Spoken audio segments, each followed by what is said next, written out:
మరియు యెహోవా మోషేకు ఇలాగ సెలవిచ్చెను.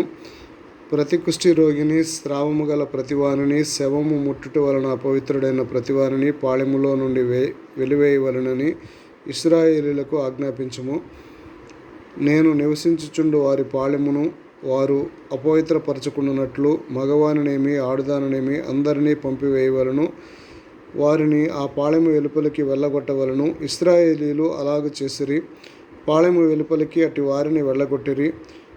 యెహోవా మోషేకు ఆజ్ఞాపించినట్లు ఇశ్రాయేలీయులు చేసిరి. మరియు యెహోవా మోషేకు ఇలాగ సెలవిచ్చెను.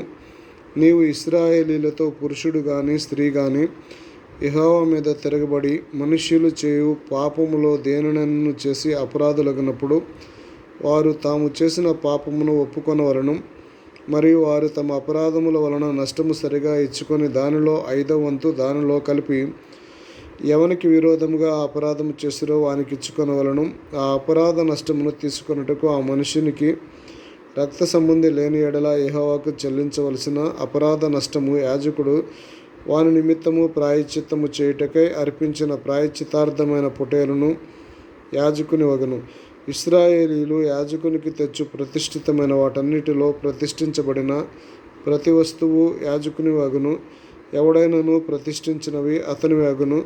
ఎవడైనను యాజకునికి ఏమైనా ఇచ్చిన ఎడల అది అతనిది అగును అని చెప్పుము.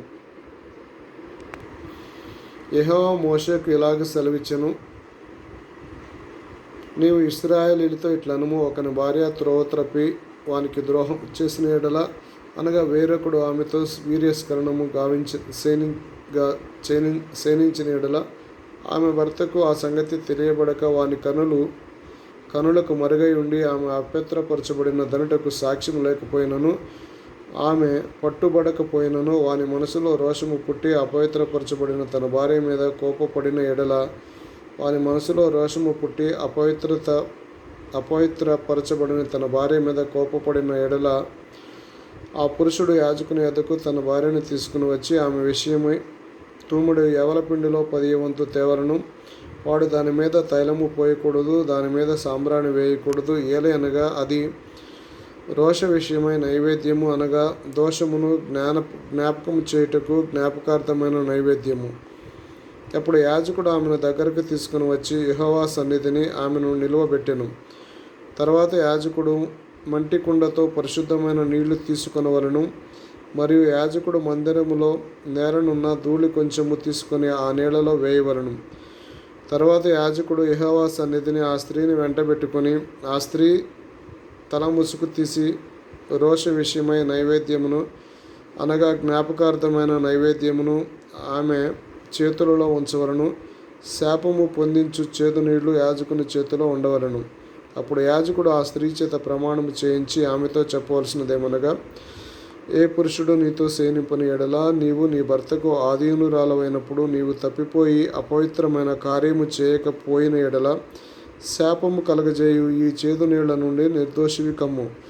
నీవు నీ భర్తకు ఆధీనురాలవైనప్పుడు నీవు త్రోవ తప్పి అపవిత్రపరచబడిన ఎడల, అనగా నీ భర్తకు మారుగా వేరొక పురుషుడు నీతో కూటమి చేసిన ఎడల, యెహోవా నీ నడుము పడినట్లు నీ కడుపు ఉబ్బునట్లు చేయుట వలన యెహోవా నీ జనుల మధ్యను నిన్ను శపథమునకును ప్రమాణమునకు ఆస్పదముగా చేయునుగాక.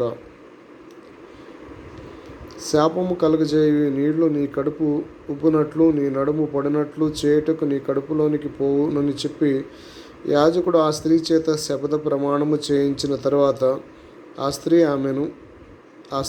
ఆమెన్ అని చెప్పవలెను. తరువాత యాజకుడు పత్రము మీద ఆ శపథములను వ్రాసి చేదు నీళ్లతో వాటిని తుడిచి శాపము కలుగజేయు ఆ చేదు నీళ్లను ఆ స్త్రీకి తాగించవలెను. శాపము కలుగజేయు ఆ నీళ్లు ఆమెలోనికి చేదు పుట్టించును. మరియు యాజకుడు ఆ స్త్రీ చేతి నుండి దోష విషయమై ఆ నైవేద్యమును తీసుకుని యెహోవా సన్నిధిని ఆ నైవేద్యమును అల్లాడించి బలిపీఠమునొద్దకు దానిని తేవలను. తర్వాత యాజకుడు దానికి జ్ఞాపకార్థమైనదిగా ఆ నైవేద్యములో నుండి పిడికెడు తీసి బలిపీఠం మీద దానిని దహించి ఆ నీళ్లు ఆ స్త్రీకి తాగించవలను. అతడు ఆమెకు ఆ నీళ్లు త్రాగించిన తర్వాత జరిగినదేమనగా, ఆమె అపవిత్రపరచబడి తన భర్తకు ద్రోహము చేసిన ఎడల శాపము కలగజేయ ఆ నీళ్లు చేదై ఆమెలోనికి చేరిన తర్వాత ఆమె కడుపు ఉబ్బును, ఆమె నడుము పడిపోవును. ఆ స్త్రీ తన జనుల మధ్య శాపమునకు ఆస్పదముగా ఉండెను. ఆ స్త్రీ అపవిత్రపరచబడక పవిత్రురాలై ఉండిన ఎడల ఆమె నిర్దోషి అయి గర్భవతి